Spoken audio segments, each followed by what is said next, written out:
नमस्कार दोस्तों, आप देख रहे हैं हाल चाल भोजपुरी। दोस्तों, आज हम बात करेंगे खेसारी लाल यादव को विवाद में फंसाने वाला इंसान कौन है।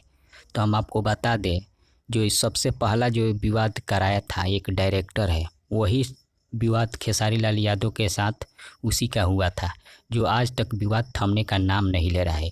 और वही डायरेक्टर आज भी खेसारी लाल यादव के पीछे पड़ा हुआ है। कभी किसी को तो कभी किसी को सहारा लेकर खेसारी लाल यादव के साथ विवाद कराता रहता है। आज के डेट में रितेश पांडे खेसारी लाल यादव से उजले हैं, लेकिन खेसारी फैन रितेश पांडे को बहुत ही अच्छी तरह से जवाब दे रहे हैं और बहुत ही अच्छे तरह से उनका करारा जवाब दे रहे हैं। जो कि खेसारी फैन जितने भी हैं उनके ऊपर लगातार गाना निकाल रहे हैं और रितेश पांडे को बहुत ही अच्छी तरह से जवाब दे रहे हैं। लेकिन आप सभी खेसारी फैन से अनुरोध है कि गाली गलौज किसी का माँ बाप को गाली मत दीजिए। बस जवाब देना है तो उस स्टार को दीजिए जो खेसारी लाल यादव को फंसाना चाहता है। किसी के माँ बाप को गाली नहीं देना चाहिए, बस स्टार को समझा दीजिए।